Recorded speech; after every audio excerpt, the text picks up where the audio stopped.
Hey, it's Lew again. Heretic Lew.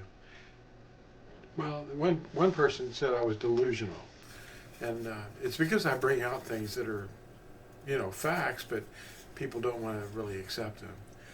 Did you know that there's a word that's not found in any translation, and yet it's used all over the place? It's used to name organizations and so forth. And one of the most common things that we often hear is this word right here. That word right there. It's not in the scriptures. It's just something that people bandy about. And that's based upon the fact that this word is not in the scriptures either. The scriptures do not call themselves this. It's the scripture of truth. That's what it calls itself as a translation, scripture of truth. And that's Kathab Amath. Amath is truth, and Kathab is the writings. Writing of truth. So that's what it calls itself. But it never calls itself this. And why is that? Well, it's not in the text because this is originally the name of a deity, a fertility deity, Byblia. And she gave the name to the city of Byblos. This is an ancient city. It's now called Gabal, or it became named Gabal. So the original name of a pagan fertility idol is being referred to all the time as the writings that Yahusha gave us. And that's an error. It's like an abomination. The things that men greatly admire are abominations to Yahuwah. He doesn't like it at all, especially when they're completely made up and based upon a pagan idol's name. The other thing is I wanted to mention is another word or idea that's not found in Scripture is the idea of a lunar-based Sabbath that is, the moon is involved, okay, in the setting of the high Sabbaths, but not the weekly Sabbath. That's why Leviticus, or Uikra, starts out, and these are my Sabbaths. He goes ahead and starts that out, and he says, the seventh day of every week is a rest day. The week. The week came first. In creation, the week was created, day 1, day 2, and the first, and the sixth, and the seventh, and so forth. And it was evening, and it was morning, and that was the defining feature of each day. And the seventh day was a day of rest, when Yahuwah completed all his work of creating the heavens and the earth. Then he rested on the seventh day, and then what was the next day after that? Well, it began again with the first day. And that cycle is something that he set up. It's like a rigid, immovable thing. And when his people lost touch with that while they were in Egypt, he had to retrain them with manna. He didn't retrain them by showing them the moon. That's the seventh day of the week, Shabuah. Shabuah is the word for week in Hebrew, or Eberith. And that name, Shabuah, means 7. It's based on the number 7. It's not based on the moon. It's the week. And the moon was created during the week. So the moon did not have anything to do with the first, second, third, fourth, and fifth day of the week. But yet people are getting things mixed up now. There's all kinds of reeds out in the wildernesses shaking in the wind, and people are going, hey, what is that? Let me go hear what this person has to say. They're reeds shaking in the wind, and they literally are chaff. They're waterless clouds. They have no content to them at all, and yet they're going to blame the Gregorian calendar for it, or NASA, or something. But they have nothing to do with this. The whole planet is on the same operating day. Pope Gregory didn't set this up for China, but they know what day of the week it is. And they had walls up, and they never let anybody in. So they have a 7-day week, and it's the same 7 days. You can't break this cycle. Rome tried. They tried to make an 8th day, and it fell apart on him. What else is falling apart? I want to show you this track too. The 7th day is a mark, if you would just look at that. And when you read Uikra 23, or Leviticus 23, there's a restarting of these are my Sabbaths. He says, these are my Sabbaths, the 7th day of the week. And then he starts again. And also, these are my Sabbaths. And he's talking about the annual Sabbaths that are based upon the moon, the month, as each month. In the first month, he talks about that first. And you recognize the first month because summer is over. It's in the springtime for the northern hemisphere. And these are marks on us. And if we lose these marks, he's going to have to retrain us again. And he'll use manna. But, he's coming back. He'll give us the living bread, and we're going to learn from him. He'll be in us. Actually, he already is. He's written a love for his commandments on our hearts. That's where he resides now. The ones that have been immersed and called upon his name for forgiveness of their crimes against his covenant. And the eternal covenant is still binding. It's on this stone behind me. It's written in real Hebrew, not the Aramaic, Assyrian, Babylonian script, or certainly not the Hyksos hoax. It's Egyptian hieroglyphics mixed with one letter of Hebrew. I'm probably talking about things you've never been exposed to, but keep watching my channel. Look for some of these terms, write them down, take notes, and look for my videos on these subjects, and then you can address them. The mark of the beast is a good one too.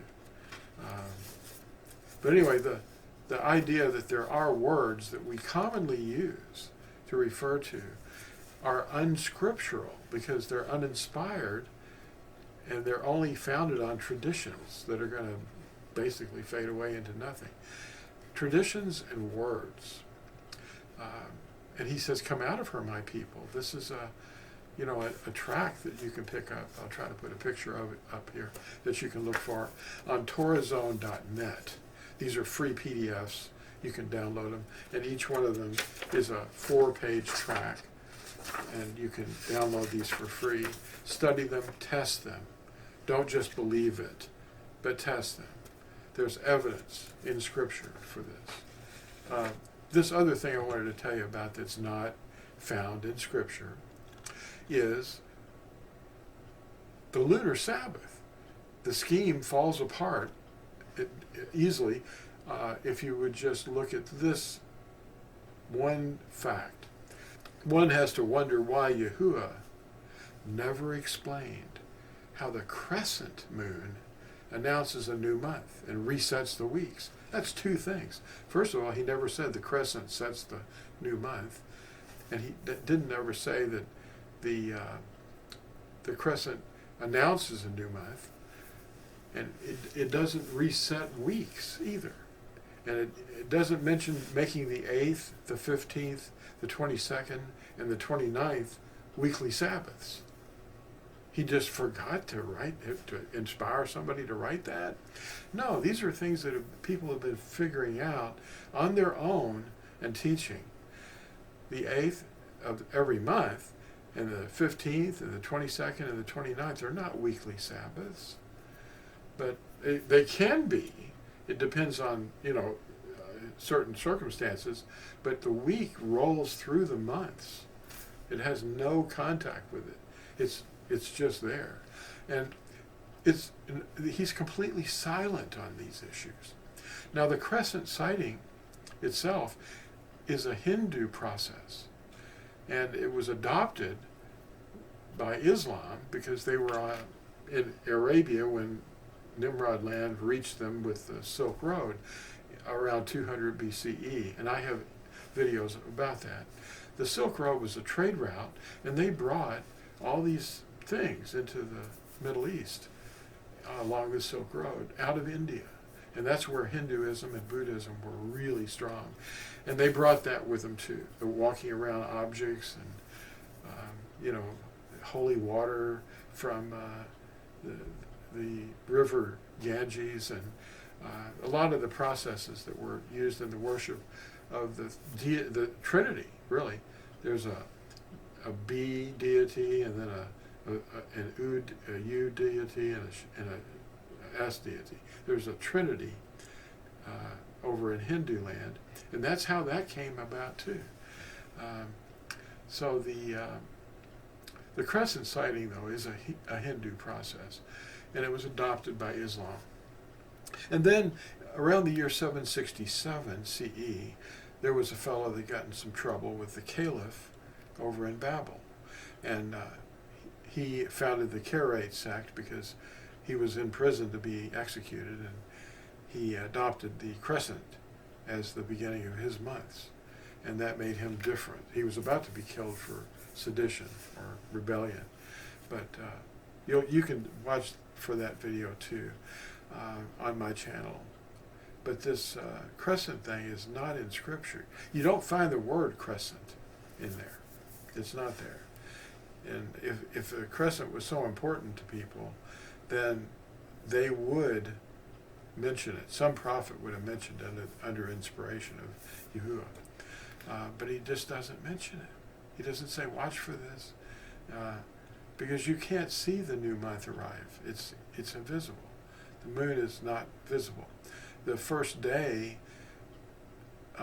after the first day is completely filled on the moon, you can see the crescent. But that's just confirmation that that was the first day. Then the second day starts. It remains to be explained how the week Yahusha was impaled on the 14th day of the first month. And then he spent 3 days and 3 nights in the borrowed tomb. And he was met by Miriam on the morning of the first day of the week. It's what Scripture says. Now that would have been the 18th of the first month. The 18th of the first month. And if the 15th was a Sabbath, a weekly Sabbath, then Miriam would not be meeting him 3 days later and finding it to be the first day of the week again. Because the weekly Sabbath really had nothing to do with his being staked at all. His death on the 14th was required, the 14th of the month. All right? Let me go over that real quick one more time. Because he was impaled on the 14th day of the first month. And he spent 3 nights and 3 days in the borrowed tomb, and was met by Miriam on the morning of the first day of the following week, which is called first fruits. Now that's because he's the first fruits of the dead. That's something that happens during the week of Matzah. This doesn't fit the pattern set up by lunar Sabbath folks, yet it is clearly explained in Scripture. He spent the first 3 days of Matzah in the tomb, the 15th, the 16th, and the 17th. So the 18th of the first month could not be a first day of the week, according to the lunar Sabbath scenario. And they subscribe to this thing like mad. They go for it. And it just falls apart. From the first day of the week, which confirms the resurrection of Yahusha as first fruits, we're to count exactly 7 weekly Sabbaths. And the morrow after the 7th Sabbath is the 50th day. That's what it says in Leviticus or Uikra 23, verses 15, 16, all the way through 22. We should stick to Scripture and stop following the reeds shaking in the wind. Be the bride. And thanks for watching this. And we'll see you in the next exciting video. Bye.